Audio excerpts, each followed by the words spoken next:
What is going on, guys? This is EK1 Gaming here, and in today's video we're going to be taking a look at the latest news for Division 2.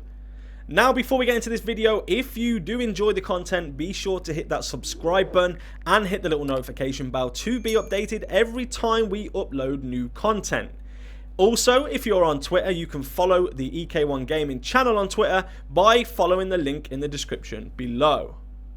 Now, let's not beat around the bush. We have a release date for TU10, and that is the 16th of June, and the patch notes will be coming out on the 15th of June, so unfortunately we can't share the patch notes with you, but what we do know is that TU10 is coming out first. And by that I mean Season 2 is going to be released a week later on the 23rd of June, and then the raid will be coming at the beginning of July. There's no exact date mentioned yet.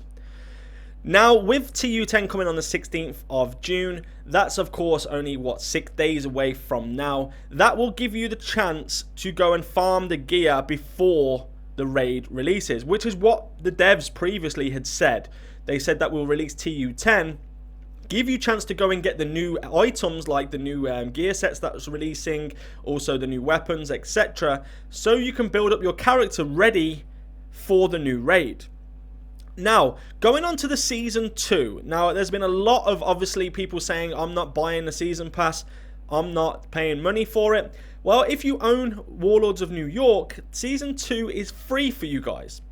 You only have to pay if you want the premium season pass. So the premium's basically just going to give you some extra vanity items, some extra cachets, etc. on top of what you normally would get for the free version. Now, the season pass does cost 1,000 credits, which, if my calculation's right, is around $10 or £10, or depends where you're from, but it hits around that $10 mark.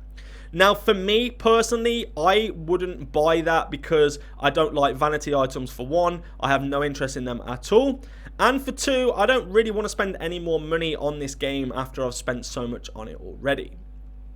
Now, the raid. Let's go into talking about what's coming in the raid. Of course, you're going to get the brand new raid, right? Everyone's going to be excited for it, and there's going to be exotics locked behind it. You know, there's a gear set and exotics which are locked right behind the raid, which I don't know, good or bad. You know, people have different opinions on that, but there's no matchmaking still. Now, some of you guys will be like, yeah, but matchmaking, it won't work in a raid because you need coordination, you need players that know what they're doing, etc. Well, hear me out on this one. I think this would be a great idea. If you have like a group of 6 people in your squad already, why can you not matchmake for the extra 1 or 2? And then what they could do with that is, you could have like a backpack trophy or an arm pad patch if you help out 100 agents through the raid, for example. So if you're in a team, you can matchmake for only 1 or 2 people, whereas you can't matchmake for the full 8, but at least let you carry a couple of people through who maybe are solo players.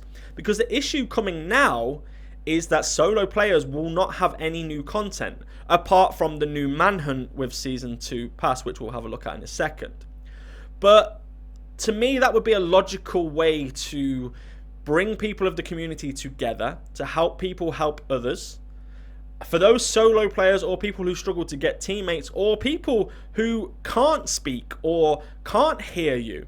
You know, we have a lot of people in the community that are deaf, that have issues, you know, maybe understanding, have learning difficulties, or some kind of disability, or even just shy. You know, people don't want to speak on a microphone. So that would help out no end if they could just go into a kind of matchmaking lobby where there's a waiting time, and then people just pick up 1 or 2 people at a time to take them through the raid. That's my opinion. I don't know. Let me know in the comment section below what your views on that are, and do you think matchmaking should be in the raid? Do you think my idea is a good idea, or do you have a good idea yourself?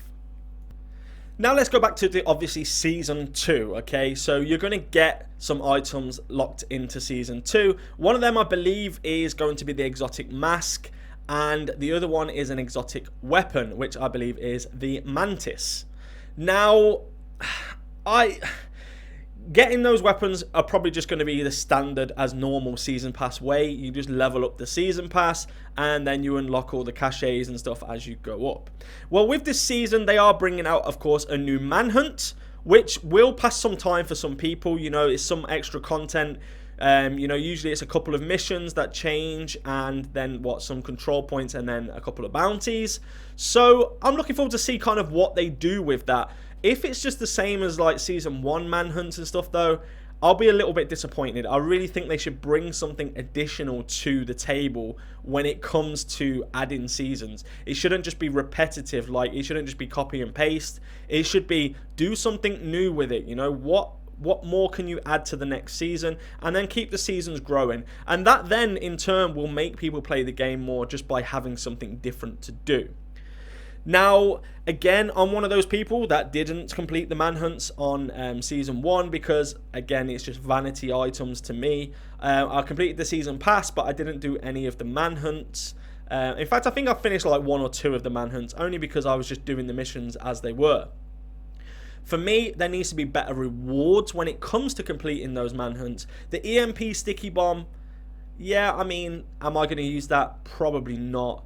And if I don't use it, I mean, someone else in the team will have it if it's necessary, you know. So for me, I don't really bother with that. But you could just join somebody else's session and get it anyway without completing the manhunt, which is what I did on PS4. So with all that being said, of course, the PTS went offline today, so we're back to playing the normal game. This, of course, behind is the PTS footage. However, there'll be no PTS playing from now. And it'll be interesting to kind of see what changes they implement within the TU10 update from the PTS, or from the feedback that we gave on the PTS, because there's a lot of like feedback that they never really discussed in today's state of the game. And I've got to say, it might be a bit negative, but I've got to tell you that the state of the game today, probably one of the worst I've ever seen. They could have done so much more with it. It was very unorganized. I don't know if that's just because they're working from home, but let's give them the benefit of the doubt. You know, it wasn't scripted. Clearly, it was not, you know, one person didn't know what the other person was doing. It's very unorganized. Including Hamish saying that the revolver was locked behind the Season 2. However, that's not true. So if you think the revolver is locked behind Season 2, you are incorrect. It is locked behind the raid. So, you will not get that revolver, the Regulus, from Season 2 pass. But, I mean, that's just one of those things. Mistakes happen. I made a mistake in my last video, and you know what? We get over it. So, I'm excited to see what TU10 brings and the changes, especially time to kill. But, of course, people that want to do the raid... the new raid's going to have to then go and farm now for some new gear pieces, maybe get some new guns, etc. that's been released. Just like the new AR that I put a video out on that I'll link in the top right corner now. So yeah, I'm looking forward to it, guys. I hope you guys are looking forward to trying out TU10 live. Of course, we've had a taste already on PC with the PTS being live now for like 3 weeks or so. Let's hope they've implemented those changes. Let's hope they're listening to the community, and hopefully we can all get on and do the new raid, you know, combating the no matchmaking part. We'll be doing raid carries once, of course, we discover how to complete the raid and we can do it in a timely manner.